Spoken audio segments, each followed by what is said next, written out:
Hello Plymouth, how we doing?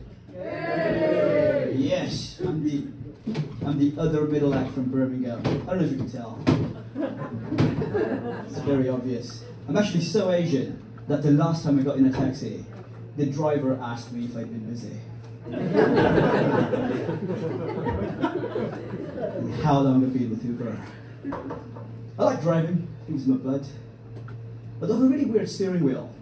And it's got like little bumps in the wheel, in the plastic. And I remember this time my friend looked at me and he said, "Hey, are these little bumps in the steering wheel for blind people?"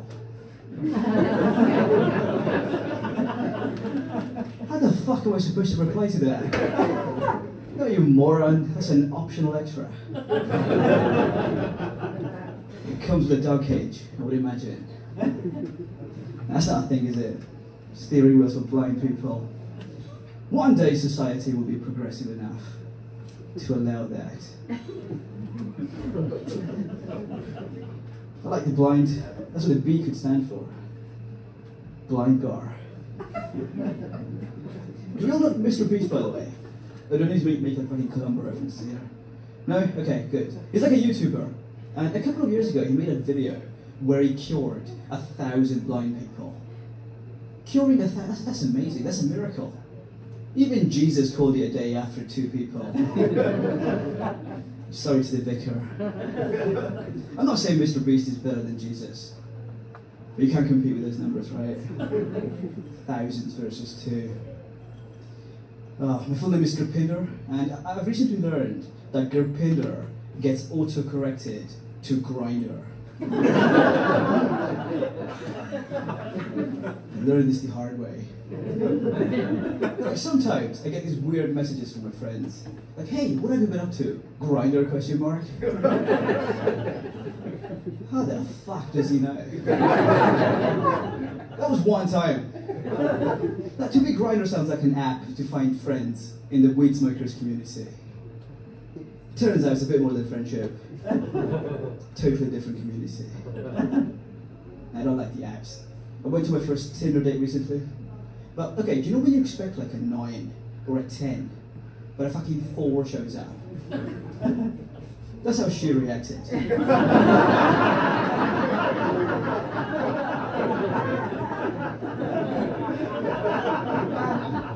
Wish that was the worst part. She kept calling me Gurpies. What the fuck is Gurpies? Seriously. I mean, that sounds like some weird millennial STD. The kind of STD you find in fucking Birmingham. I struggle with relationships. I think it's because I'm Indian. You know, I'm not saying these bitches are racist.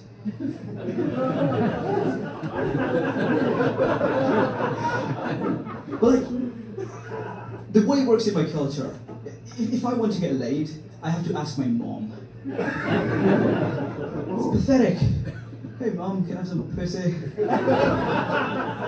"No, we got pussy at home."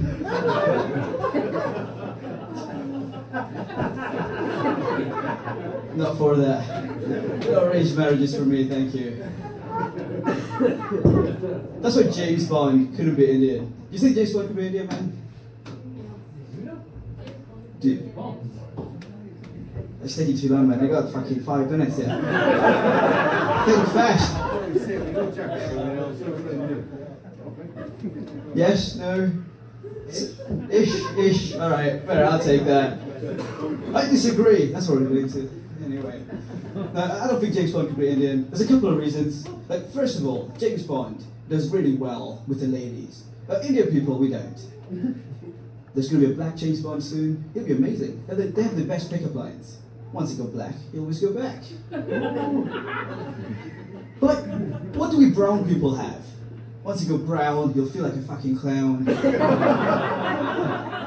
Once you go brown, you'll be saving every pound. No, seriously, brown rhymes with like frown and drown. We really thought this through.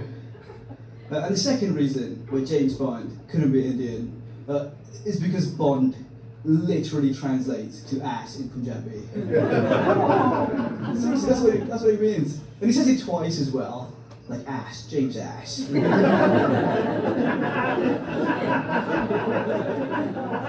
I was obsessed with Bond. Again, though, fair enough. Bond's nice sometimes. There's a part of the economy as well. We got economic bonds. I didn't know what those were. I learned that a couple of years ago. I got a call from my cousin. He was telling me, like, oh, the value of the pound is falling because everyone is selling their bonds. Some of you see where I'm going with this. But to me, bond means ash. Like, Jesus, a tough economy. This cost of living crisis is really getting to me now. Do you know, I don't want to sell my bond. It sounds painful. Can we compromise? Can I sell pictures of my bond? Does that work? So I've been doing OnlyFans for 2 years now. It's going well. One fan on there. My mum. Yeah. I moved past OnlyFans, not good. Oh, man, I didn't speak the language when I first. Actually, no, that's not funny. It's going to trigger some racism. No, let's not do that. I'll do it in a sec, actually. I'll just wait for you guys to forget, and then I'll do it again. You won't see it come in. But I consider myself lucky that I grew up in a nice part of the world, and then I moved to England. Now, I grew up in Italy. That's where I spent 15 years of my life. You know, pizza, Ferraris, and Mussolini. We love carbs, cars, and fast car and historical scars, I guess. That right, I fucked it up, it's alright.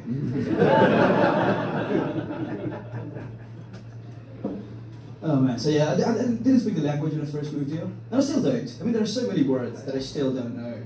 And I would give you a few examples, but I don't know them.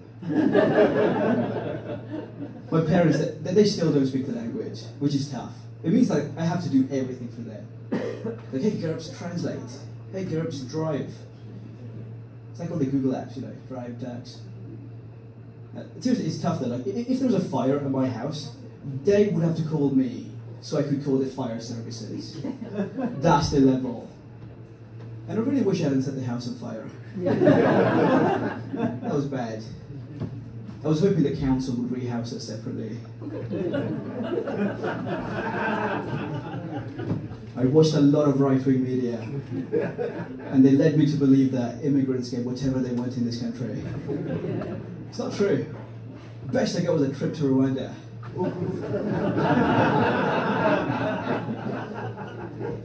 So yeah, I live in Birmingham now, unfortunately. I can drive 4 hours just to be here.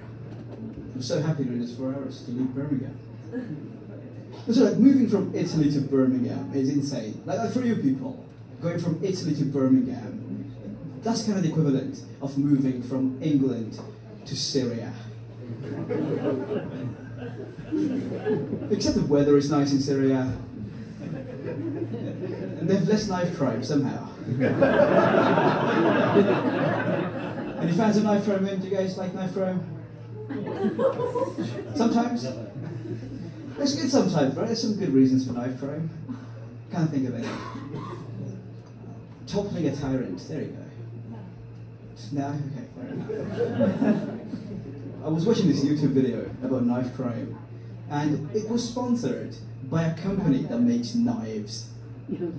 Was that super insensitive or brilliant ad placement? They didn't go all in though. It wasn't like, hey, are you tired of trying to stab people with those shitty Aldi knives? Try these Japanese ones. Kamikoto. That's a Japanese brand of knives that's made in China. It's complicated. If you look at the small print, don't worry, you're not racist. Unless you are, I don't know. Any fans of racism? You got any like-minded people? No? Right? Better than I assumed, people. I've never been a victim of racial abuse, and I feel like I'm missing out. That stuff really sells tickets. Works nicely for a comic. But on that front, I'll leave you with this. Actually, I can do 2 more bits, I got time. Any home workers in? Any home workers? No? No one? Do people fucking work in Plymouth? What the fuck? Are you a home worker? Alright. Well, I had some tips for home workers, but I guess not. Alright. If you aspire to work one day in Plymouth, I got this for you. You can actually use your work laptop as a board to roll weed on. I can't leave you in that laugh. Fucking hell, you can do better. Alright. Racism, let's go back to that. That always works, man. I did have one friend that was racist. Like, she would always make fun of Chinese people for being yellow.